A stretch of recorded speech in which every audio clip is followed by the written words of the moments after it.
But even they have had to acknowledge that the interests of people in the North are best served by the transfer of political and economic decision-making powers from London.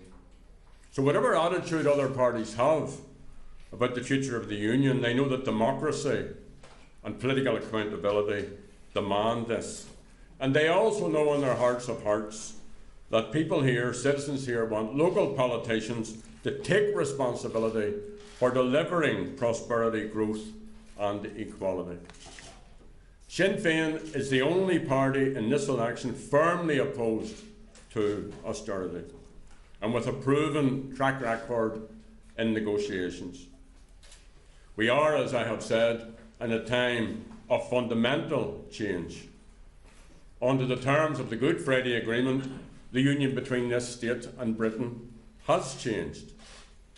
The terms have changed. And now within Britain itself, the union is also changing. So the choice for unionists couldn't be more stark. The DUP, the UUP, the TUV are all Conservative parties committed to austerity.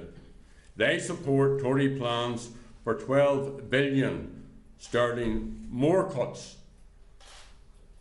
That means cuts to public services, including health and education, which will hurt the sick, the disabled, the elderly, and those on low and middle incomes. And the impact on household income, on jobs, on public services will be enormous. And as someone who represents the constituency of Louth, I can see that. You can't walk the length of yourself without meeting people who are punished for a recession which they did not create. Austerity is a policy pursued by the rich, by the wealthy, and by the elites. So I believe that working class unionists should reflect on the fact that whatever their position on the unionist parties do not represent their economic interests. Unionist parties also back a Tory EU referendum that could see Britain leave the European Union. And as Chris has pointed out, if there is to be a referendum, and there's no certainty about this, then Sinn Féin believes there must be a separate and binding one here in the North. So we will fight Tory cuts, we will defend the most vulnerable. But we also have to continue with the work of national reconciliation and equality. We have to stand up for citizens' rights. We have to stand against the scourge of sectarianism, racism and homophobia. This election is one of 3 key elections for Sinn Féin in the next 12 months. We're currently fighting a by-election in Carlow Kilkenny with our candidate Kathleen Function. So north or south, both parts of the island and across the island, we're for an inclusive economic recovery where no family or no community is left behind and where prosperity benefits everyone, not just the elites. We also believe, and there's a referendum campaign underway at the moment, in equality for all citizens, and we will be, in the marriage equality referendum, advocating strongly for a yes vote. Our opponents here in the North, but particularly in the southern state, are strident, reckless, and are engaging in rants against Sinn Féin. There are 500,000 reasons for this. That's the 500,000 people who have voted for Sinn Féin in the last election.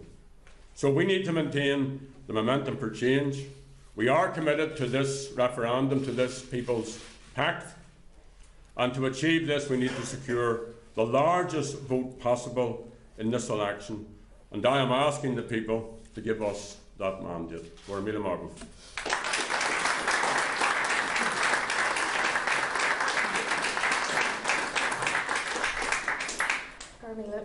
Gerry, we're now having a short question and answer session. I would reiterate my thanks to everybody for travelling down to this very historic town of Dungannon in this very, very historic constituency of Fermanagh South Tyrone. It's great to see you all. You'll get amazing pictures outside, but there's also an interpretive centre one floor down which outlines the history of the Hill of the O'Neill and Tyrone's place in world politics 400 years ago. So anybody want to indicate Ken, I knew you'd go first. Go on ahead. Could I ask Martin McGuinness, you're talking about negotiating with the new British government in May after the election. Is there any possibility then of implementing the welfare reform part of the Strong House Agreement? Well,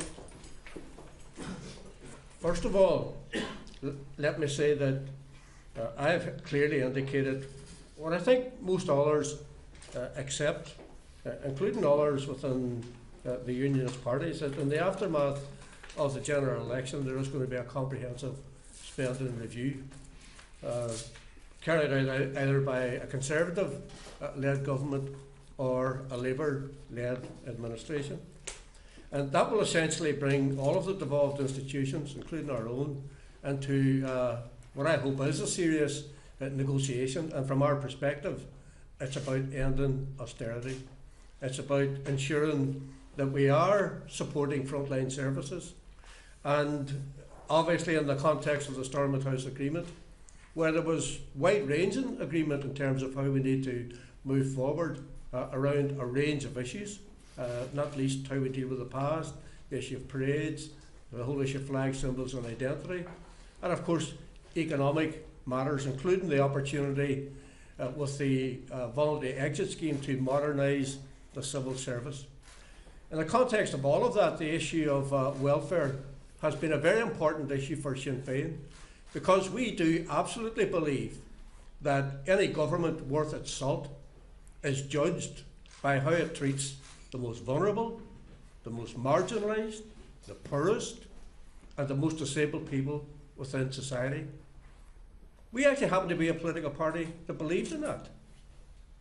Some criticise us for it, but that's what we are, and we will stand by those principles.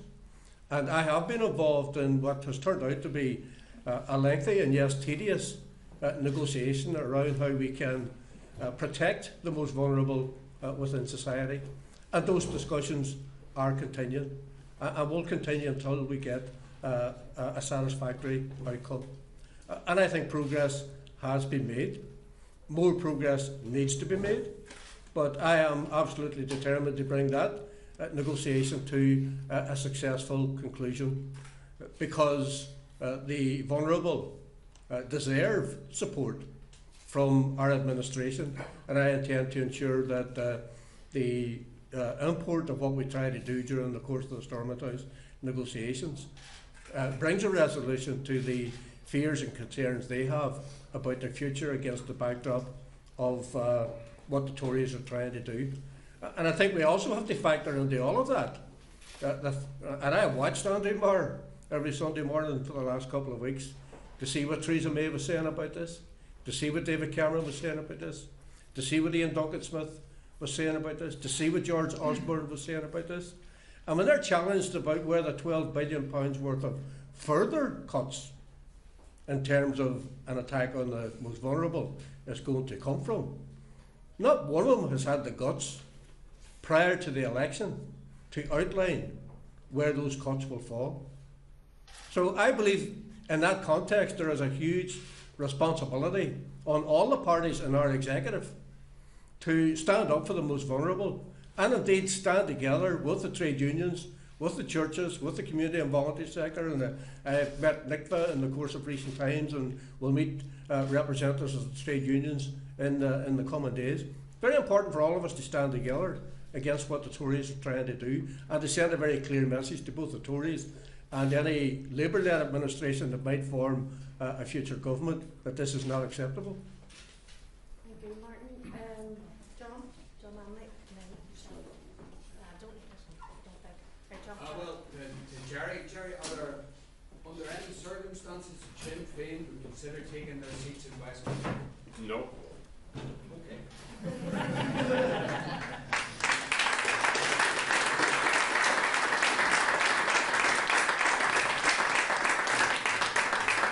Gerry, I'm nearly tempted, John, to give you a supplementary, but I'll move on. Gerry Moriarty. If I could ask Martin, you'll have negotiations, you hope, after the election. But listening to Alex Maskey, it seems it could be coming to a very serious crux, which two choices. the future of Stormont for some form of welfare welfare cuts? Which would you opt for? Save Stormont or accept some form of welfare cuts? Well, I'm a problem solver. I have been for the last 20 years as Sinn Féin's